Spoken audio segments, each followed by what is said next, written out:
Doña Irene, bienvenida a este nuevo capítulo que tenemos de Backstage, que es un espacio donde queremos escuchar historias bonitas, aprendizajes, retos, vivencias de personas que han logrado muchas cosas importantes y que son historias que vale la pena conocer desde una perspectiva diferente a la que uno a veces se genera en la mente cuando piensa en una figura pública. En este caso, doña Irene, usted es nada más y nada menos que la presidenta ejecutiva del ICE, ¿verdad? Por ahí podemos revisar en internet información sobre su biografía o sobre su papel dentro del ICE, pero hoy lo que queremos saber es doña Irene Cañas como mujer, como madre, como profesional, ¿verdad? Y nos gustaría conocer esas historias que generalmente no son las razones por las cuales usted hace entrevistas, ¿verdad? Por ejemplo, lo primero que me gustaría saber es ¿dónde nace, dónde se cría doña Irene? Primero, darte las gracias por este espacio. Son los espacios bonitos de compartir. No todas las entrevistas son una experiencia positiva. Vamos a ver, yo nací en San José, en una familia donde soy la número 5. Tengo 3 hermanos hombres y una hermana mujer. Y siempre he vivido en San Pedro, en Barrio La Granja, y pues ahí crecí y la universidad me quedaba muy cerca, así que durante muchos años me fui caminando a las clases de la universidad. Ajá. Usted es ingeniera civil. ¿En qué momento de la vida se da cuenta de que esa es un área que le interesaría explorar? ¿Fue desde pequeña? ¿Surgió cuando entró a la universidad? ¿En qué momento de la vida surge eso? Papá es ingeniero civil, entonces desde muy pequeña me llevaba con él a las construcciones y a las inspecciones. Tengo muchos recuerdos de mi infancia y de mi adolescencia en donde lo acompañé a él, incluso a giras, a la zona sur, al Caribe, a Guanacaste. Y fue ya cerca de cuarto año de colegio, quinto año de colegio, cuando ya empecé a pensar, bueno, ¿qué quiero estudiar? Tenía claro que sí o sí era por el lado de las ciencias. No era muy buena en letras, en la memoria, pero siempre fui buena en matemáticas y en física y en química. Entonces me puse a pensar, bueno, yo necesito estudiar algo, número 1, que me permita estar en entornos diferentes, no en una oficina 24/7, de lunes a viernes, no. Yo siempre pensé que necesitaba algo que me permitiera hacer cosas diferentes y cambiar de proyectos constantemente. Entonces, así fue como me fui decidiendo por la ingeniería civil y no me arrepiento ni un segundo de haber tomado esa decisión. Ha sido una carrera que me ha permitido trabajar en muchos proyectos diferentes. Me ha permitido conocer mucho de este país en las giras técnicas y así fue como al final pues decidí irme por ingeniería civil. Uh-huh. Ahora, doña Irene, ese es el área de especialidad, digamos, que usted tiene claro, que se dio cuenta que lo quería hacer, ¿verdad? Que no se arrepiente.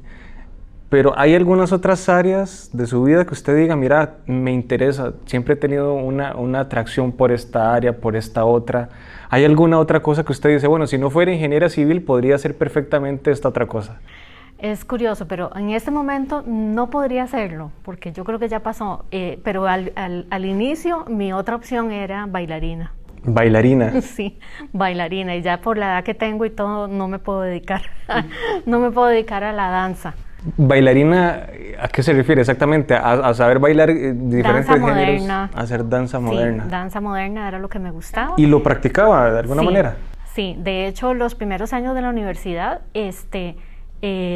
estaba tiempo completo con ingeniería, pero con clases y muchas clases en la parte de danza. Ya conforme se iba complicando más la carrera, ya no me daba el tiempo, entonces tuve que dejarlo. Uh-huh.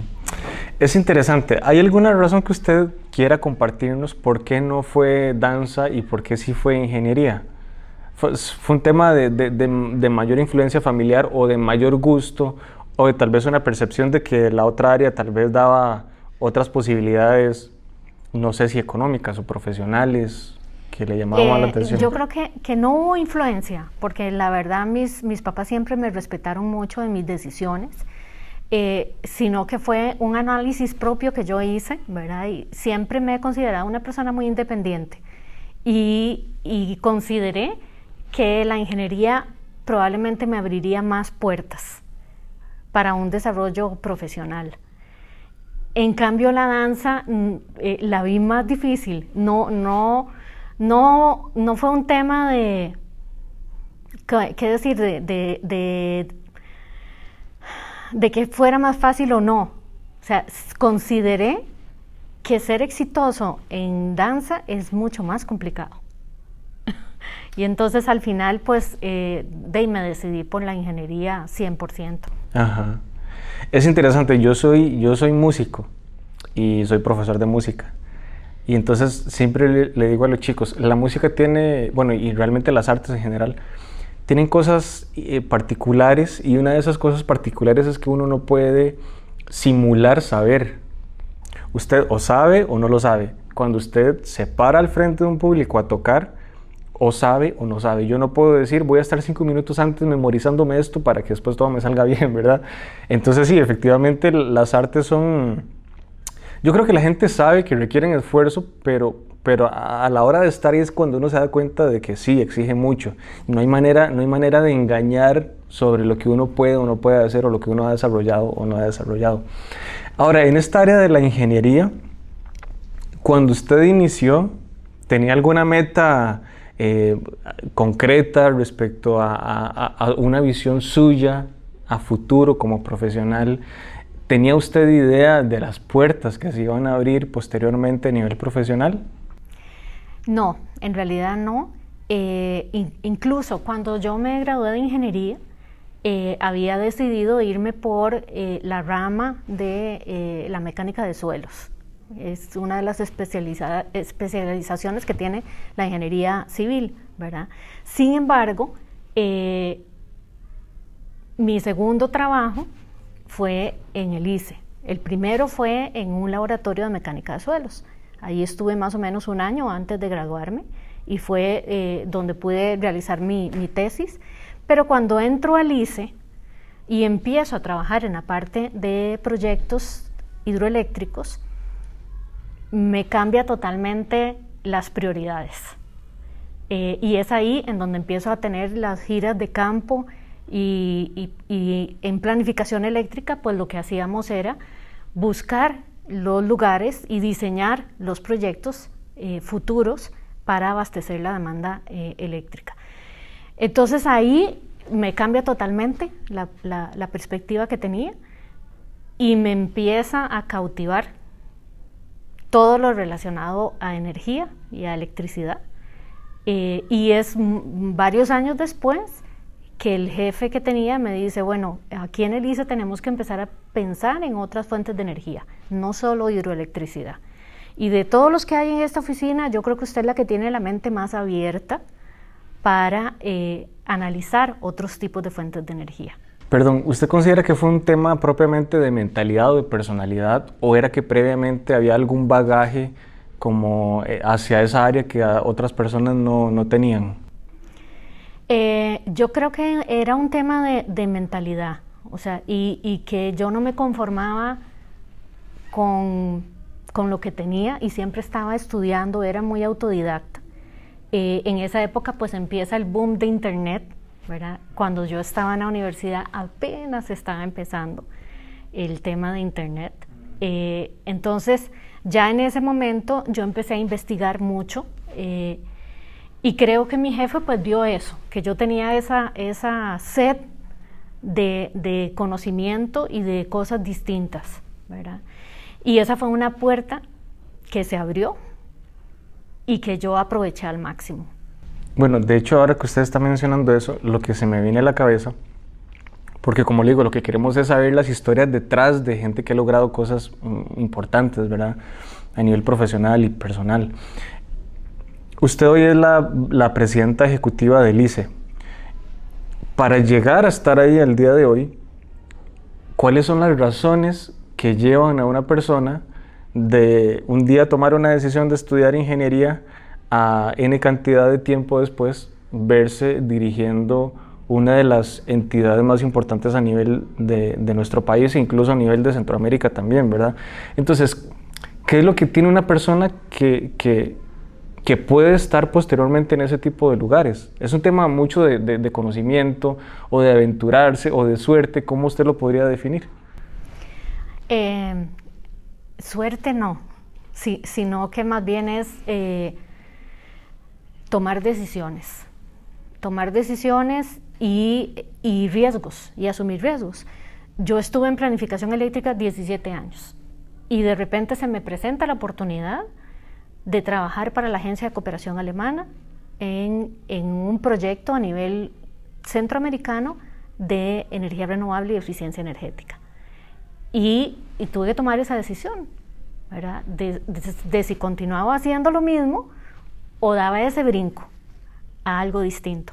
Y esa fue otra puerta que se abrió, porque trabajar con la cooperación alemana fue toda una experiencia. La cultura alemana es muy distinta a la nuestra, es muy disciplinada, y aprendí muchísimo de trabajar con los alemanes. ¿Eso usted lo estuvo haciendo acá en Costa Rica o estaba en otro lugar? Aquí, sin embargo, me tocaba viajar mucho en Centroamérica porque era un programa a nivel regional y yo estaba a cargo de Costa Rica y Panamá, pero había colegas del programa que estaban en Honduras, en Nicaragua, y éramos un equipo de trabajo y entre todos definíamos los proyectos a hacer a nivel regional.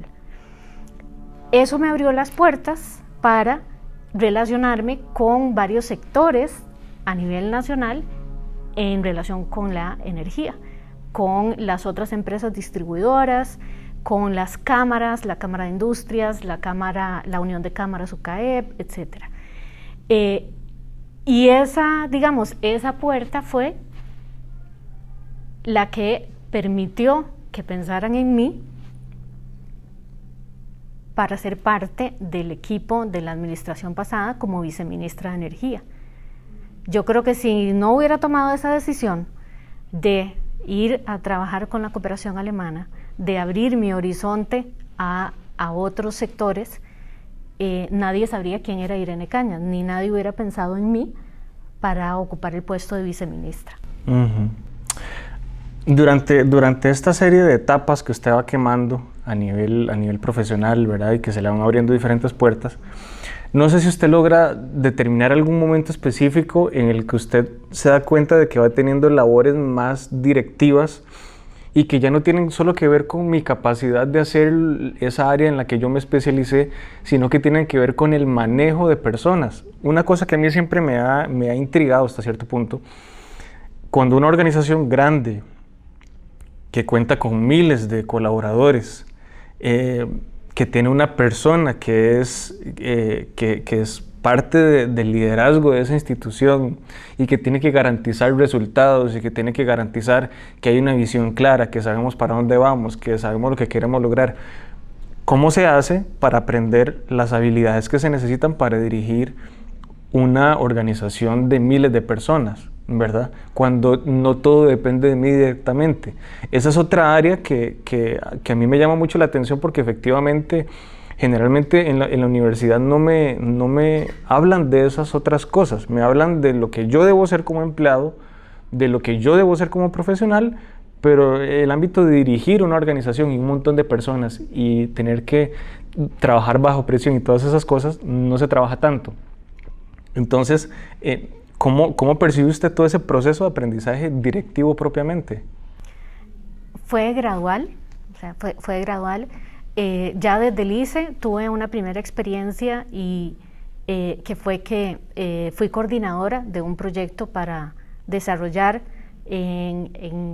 principalmente en fincas ganaderas o en porcicultores, generación eléctrica a partir de los residuos de los animales.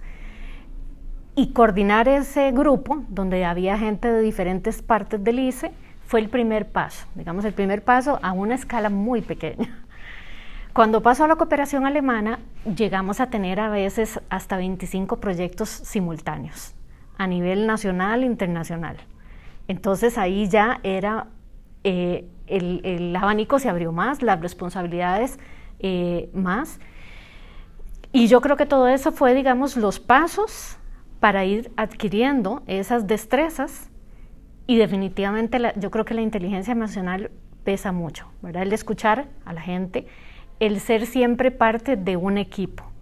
Y creo que yo me considero una persona muy horizontal, ¿verdad? Y cuando entrevisto a las personas que van a ser parte de mi equipo, les digo, ok, aquí todos hacemos de todo. Así como algún día me vas a ver a mí sirviendo el café o me vas a ver barriendo la oficina, yo espero lo mismo del equipo, todos somos iguales. Entonces creo que fue esa gradualidad de experiencias, ¿verdad? Cuando llego al MINAE ya eran mucho más personas a mi cargo, y una de las prácticas que yo hago es reuniones frecuentes con los directores y enterarme de qué pasa en cada división o en cada dirección, y compenetrarme en el día a día.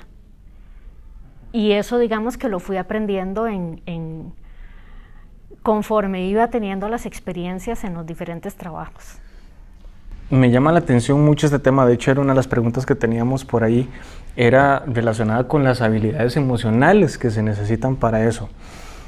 Y bueno, yo sé que generalmente a uno no le gusta como echarse flores, digamos, hasta cierto punto, pero ¿podría usted mencionar algo que usted dice? Vieras que yo me doy cuenta que la gente valora o agradece esta forma en la que yo me manejo, ¿verdad?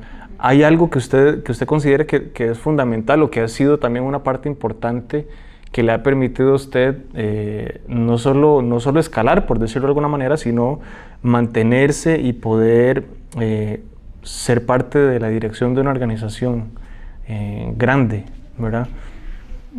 Yo creo que digamos, una de las cosas que a veces la gente me dice es esa característica de verme de manera horizontal con los demás. Y al menos yo soy una persona que todos los días me levanto y digo, hoy estoy aquí, pero mañana puedo estar abajo. Entonces siempre tengo que tratar con respeto a todas las personas, hacia arriba, hacia abajo y de frente. Y tengo una anécdota que recuerdo, y es que cuando estaba en el MINAE tuvimos un recorte presupuestario bastante fuerte, que nos impidió renovar el contrato de limpieza, y estuvimos como 3 meses sin servicio de limpieza, justo cuando estaba el volcán Turrialba en los episodios de ceniza.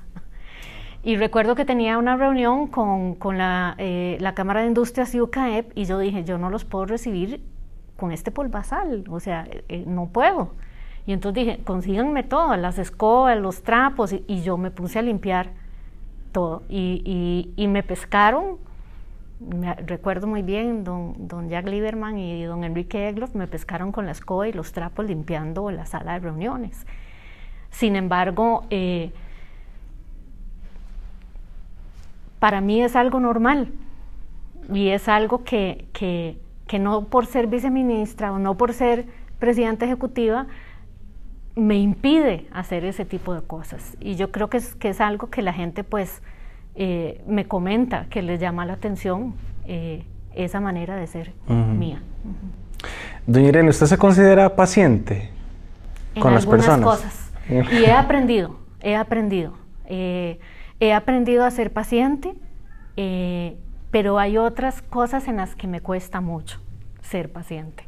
Le pregunto porque ayer que conversé un ratito con Juan, le dije, Juan, decime una cosa, si vos pudieras elegir algo de lo que vos has visto en tu mamá ser o hacer y que te gustaría a vos también tener, lo que sería. Entonces él me dijo, me gustaría ser, de mi mamá me gustaría poder ser paciente también. Entonces ya le dije, bueno, vos considerás entonces que ella tiene mucha paciencia. Entonces me dijo, bueno, sí, porque yo creo que como que sabe tratar a las personas, ¿verdad? Entonces no sé si usted alguna vez ha visualizado eso en usted, o si usted tenía esa noción de lo que su hijo ve en usted.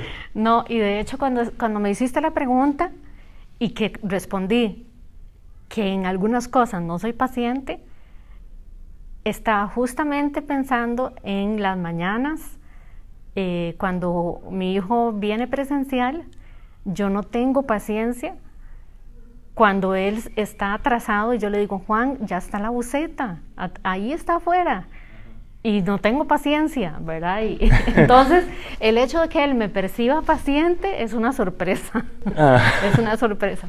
Bueno, es interesante porque efectivamente, y probablemente si usted hace retrospectiva, tal vez también notaría que uno de los papás aprende inconscientemente, uno a veces se ve haciendo y siendo cosas que uno ni siquiera tiene como presente y que los papás muchas veces tampoco, ¿verdad? Pero bueno, eso me dijo Juan, me dijo, ¿podría yo tener esa paciencia de mi mamá? Me habló del trato a las personas que usted tiene también, entonces yo creo que son dos cosas positivas que si no se las ha dicho él, las ha visto, y entonces son cosas que él me mencionó de boca de él, ¿verdad? ¿Qué otra cosa podríamos recalcar en este momento? ¿Cómo es que se da ese paso propiamente a la presidencia ejecutiva del ICE? ¿Cuáles son los pasos, cuáles son los requisitos, cuáles son las características o perfil que se espera para poder ejercer ese tipo de cargos? Es curioso porque yo no me considero una persona involucrada en política, ¿verdad? E incluso cuando doy el paso de pasar de la cooperación alemana a viceministra, para mí fue una sorpresa porque no estaba involucrada para nada en política. De hecho, mi contrato laboral con la cooperación alemana, una de las cláusulas es que uno no debe pertenecer activamente a un partido político. Entonces fue una sorpresa para todos que me consideraran. Algo parecido sucede con pasar de viceministra a presidenta ejecutiva del ICE. Cuando está finalizando la administración pasada, incluso yo estaba pues ya buscando cuál iba a ser mi siguiente paso laboral y todo estaba coordinado para que yo regresara a la cooperación alemana a trabajar específicamente en un proyecto de movilidad eléctrica, lo cual me tenía muy ilusionada. Sin embargo, viene la segunda ronda de las elecciones y cuando es elegido don Carlos, él empieza a escoger su equipo, ¿verdad? Y yo sigo con mis planes de regresar a la cooperación alemana. Pasan las semanas y el presidente me llama a una entrevista y me dice que él me ve en su equipo de trabajo, pero que está analizando a dónde le puedo apoyar, que él había trabajado conmigo en algunos proyectos, pero que tenía referencias de que yo era una persona comprometida, seria, y que definitivamente me pensaba en su equipo de trabajo.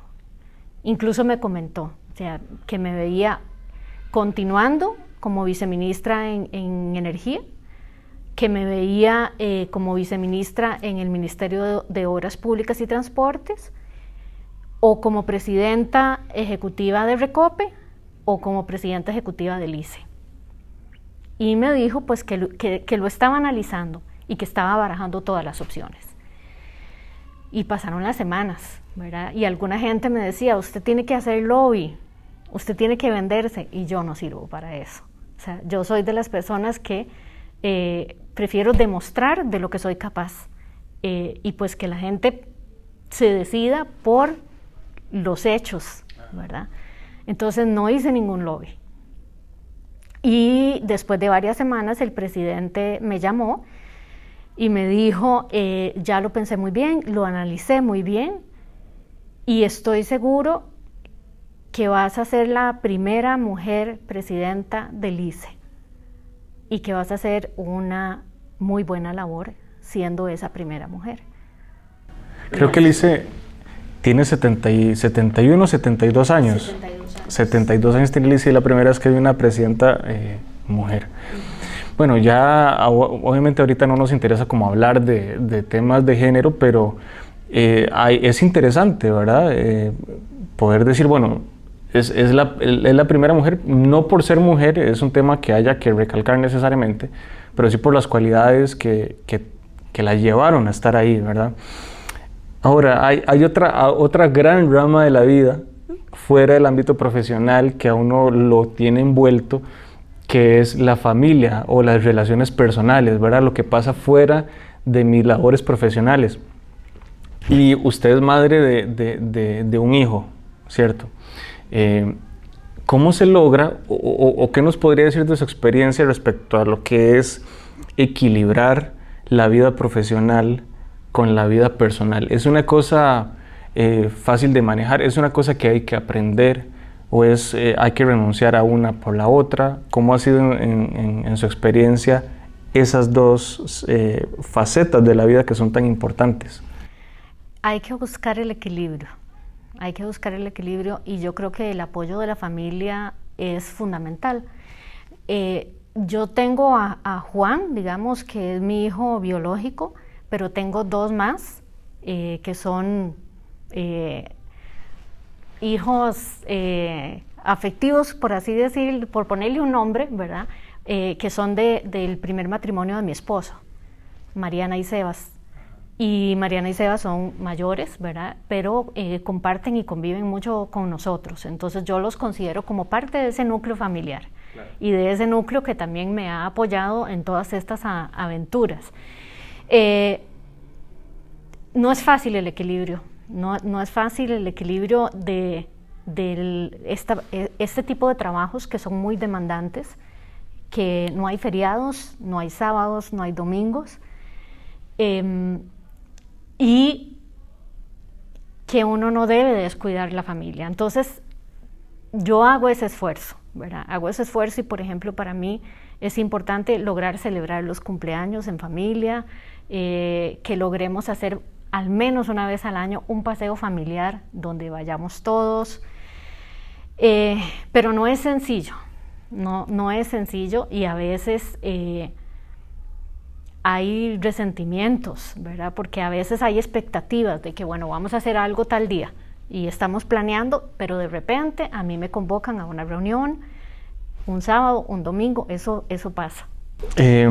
A nivel de ese equilibrio que hay en familia, ¿hay algún tropiezo o alguna cosa que lo lleve a uno a decir, bueno, no, por esto y esto es que yo debo hacer esto? Porque a veces cuando hay muchas responsabilidades, y eso creo que le pasa a cualquier persona, le puede pasar, ¿verdad? Independientemente del cargo, las funciones o la experiencia, que las labores profesionales empiecen a consumir prácticamente todo el tiempo de vida. Y a veces muchas personas se arrepienten de cosas que hicieron o que no hicieron en pro de ese equilibrio. ¿Hay alguna situación que la llevara usted a considerar la importancia de eso, o fue que siempre ha tratado de tenerlo presente, o han habido algunas situaciones que la lleven a replantear ese equilibrio familiar de lo profesional? Sí, vamos a ver, los 4 años de viceministra fueron muy intensos, muy intensos, y cuando estaban cerca de finalizar, mi hijo me dijo, qué dicha, te voy a recuperar, ya vas a estar más tiempo en la casa. Y cuando vino la propuesta para que fuera presidenta ejecutiva del ICE, inicialmente no lo tomó nada bien, ¿verdad? Y sí tuvimos que sentarnos y conversar, y tuve que explicarle lo importante, digamos, que era esa oportunidad para mí, y que yo estaba totalmente comprometida con el país y con la institución. Y al principio no fue sencillo, sin embargo luego mi hijo se fue dando cuenta de la importancia, y fue muy curioso porque alguna gente en la calle me reconocía y me decía, usted es la presidenta del ICE, la primera mujer presidenta del ICE. Y eso a él le empezó a llenar de orgullo. Y recuerdo muy bien que un día me dijo, mamá, estás haciendo historia. Y yo creo que a mí también el corazón se me hizo así enorme, y le dije, pues sí, y mi responsabilidad es hacerlo muy bien, muy bien. Entonces, vamos a ver, ese fue un momento duro, difícil. Sin embargo, yo soy de las que todos los obstáculos los convierto en una oportunidad. Y el hecho de que tengamos ya 1 año y resto de pandemia, pues ha hecho todo un reto, pero me ha permitido estar más cerca de mi familia con el teletrabajo. Y ha sido una manera diferente de trabajar. Sin embargo, nos hemos sentido más cerca, porque estamos más cerca en la casa.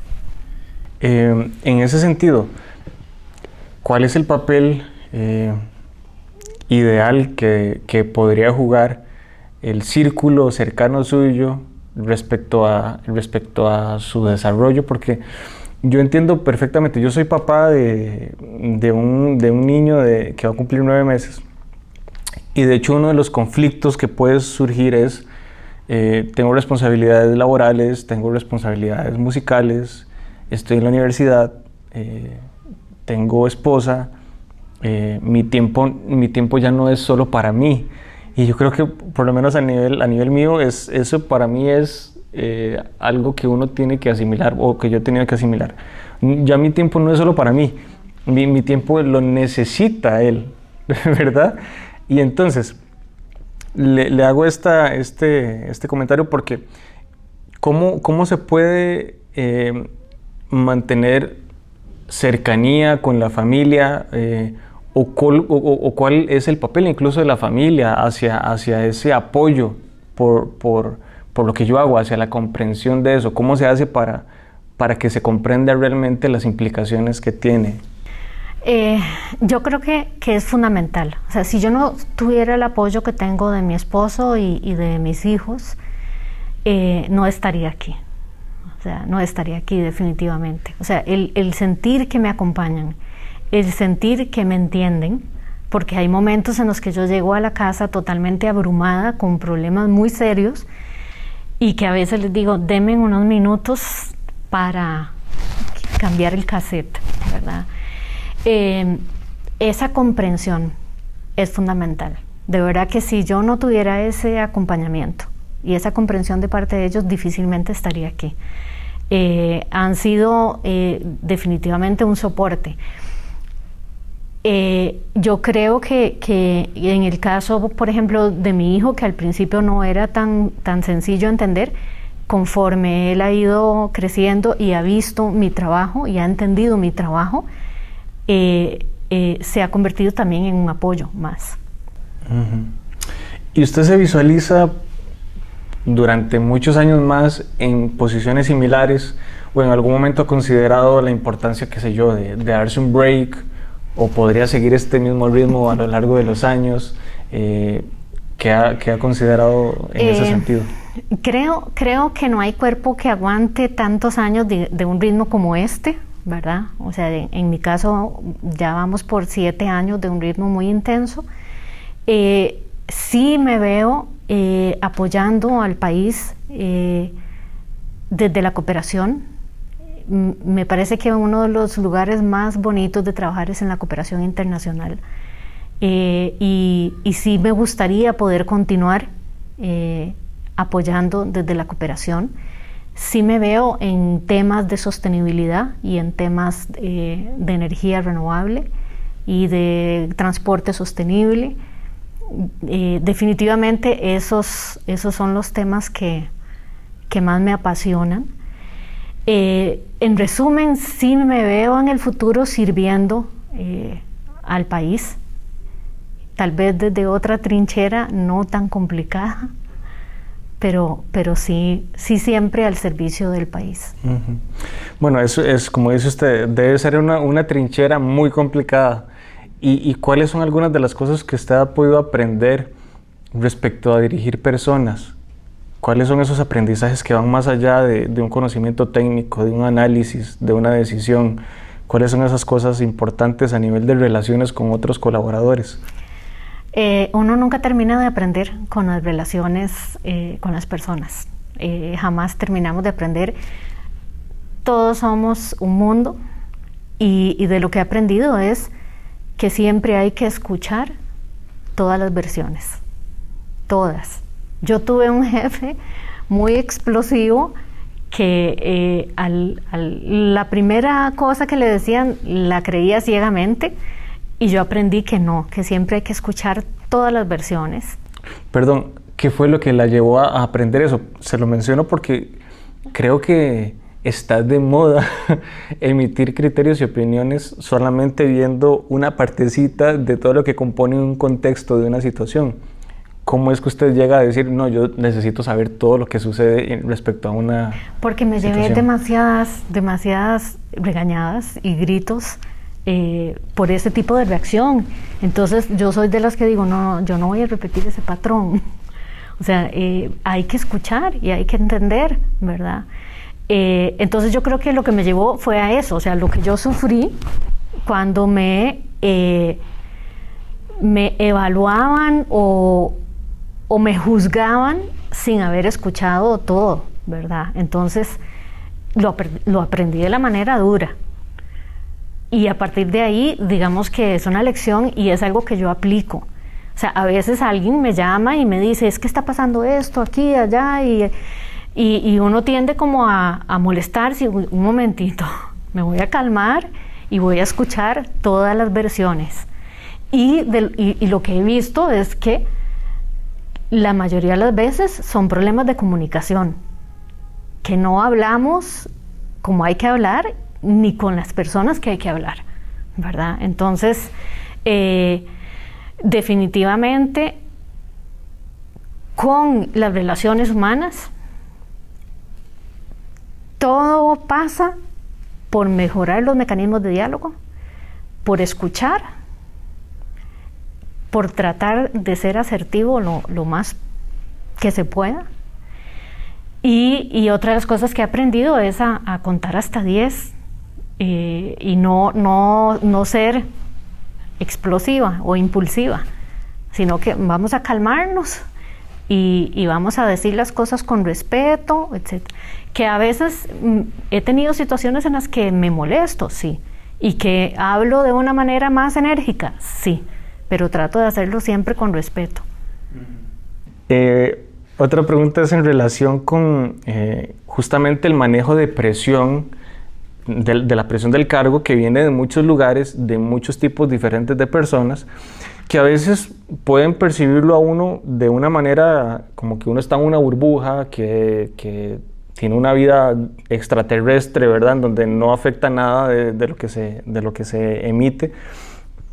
Entonces, ¿cómo se puede manejar eso? Porque al final de cuentas usted sigue siendo una mujer que tiene su vida, que tiene sus sueños, que tiene sus sentimientos, ¿verdad? Que tiene que tomar decisiones que no son fáciles, ¿verdad? Porque a veces solamente se ve lo que dice una noticia, pero no se entiende todo lo que hay detrás de la toma de una decisión. Entonces, ¿cómo se lidia con eso? ¿Cómo ha lidiado usted con eso? Bueno, varias cosas.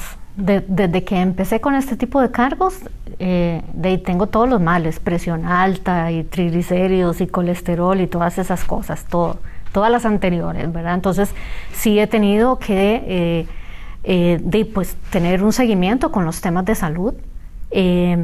Procuro hacer ejercicio, entonces me levanto tempranísimo para por lo menos hacer un poco de ejercicio.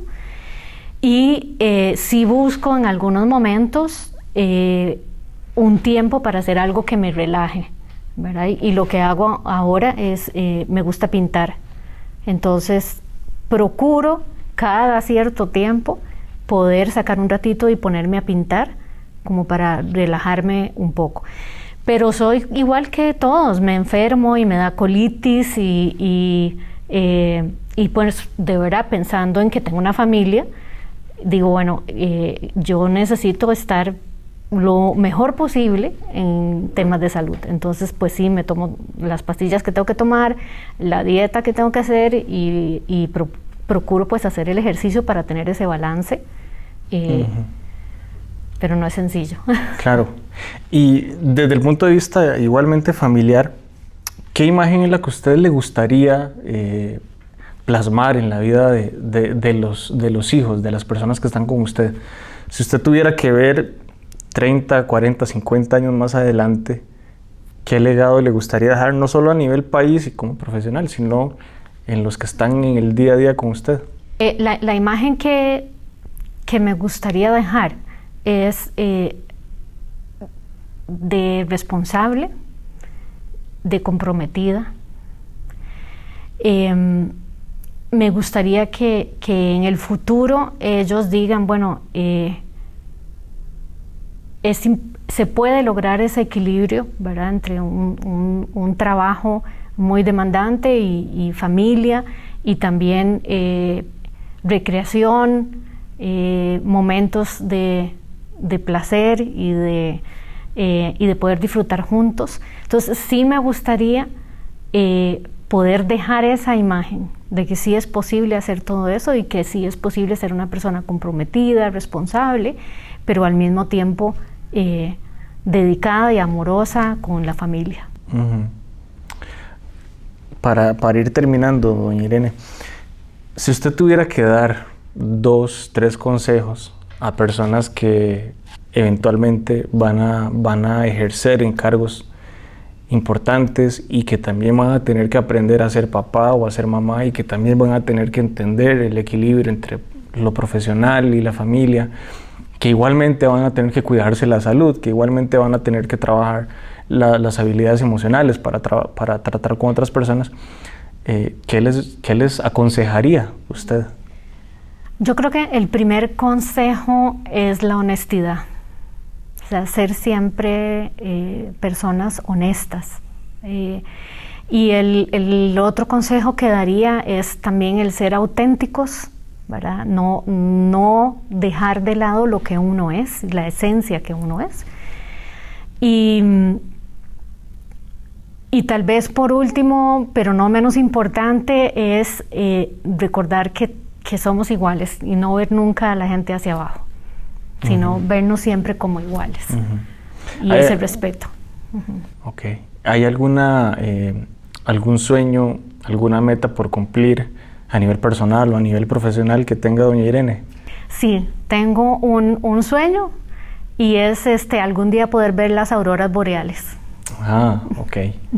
Sí, eso me gustaría poder hacerlo. Súper bien. ¿Le gusta la música? Un día de estos, que estaba viendo una de las entrevistas con usted, mencionó que le gusta la música, y me llamó la atención algo. Usted dijo, me gusta sentarme a escuchar música. Yo me siento muy identificado porque ese es como el área que más me apasiona. ¿A usted le pasa que se sienta a escuchar música? Porque a mí me pasaba en la adolescencia, yo me sentaba a eso. No era escuchar música para dormir o para comer. ¿Hay alguna situación por la cual le gusta eso, o es un interés, o algún gusto que surgió de forma espontánea, o cómo está ese tema? Toda la vida me ha gustado mucho la música, y creo que eso lo heredé de papá también. Papá le encanta la música, sin embargo digamos que su afición era por la música clásica. Yo hasta hace poco empecé a tenerle el gusto a la música clásica. Ajá. Pero sí, por muchísimos años he disfrutado sentarme a escuchar música. Ajá. ¿Ha frecuentado algún lugar donde haya música acá? ¿O no sí, es sí, claro. Antes de la pandemia, sí. Con mis amigas cercanas, usualmente vamos juntas a conciertos. Soy fan de la Filarmónica, entonces antes de la pandemia procuraba no perderme los conciertos de la Filarmónica, pero pues con la pandemia eso ha cambiado un poco, esperando que pronto podamos regresar a vivir en vivo la música. Claro, que es una experiencia totalmente diferente a la virtualidad, ¿verdad? Totalmente. Doña Irene, para mí realmente es un privilegio poder compartir estos minutos, ¿verdad? En una agenda que estoy seguro que usted tiene repleta de cosas, pero le agradecemos muchísimo estos minutos porque creemos que hemos podido develar un poco de su vida detrás de lo que es la presidenta ejecutiva del ICE. Y realmente creo que hay muchas cosas que vale la pena que cualquier persona que escuche este contenido que estamos generando valore y reflexione sobre lo que hay detrás de una persona que ha logrado muchas cosas, ¿verdad? Que al final tiene mucho más parecido a todos nosotros de lo que uno a veces imagina. Entonces, muchísimas gracias y bueno, esperamos verla por aquí en otras ocasiones, ¿verdad? Muchas gracias, de verdad que fue un placer haber podido compartir un poco más de mi vida. Así que de verdad las gracias a ustedes.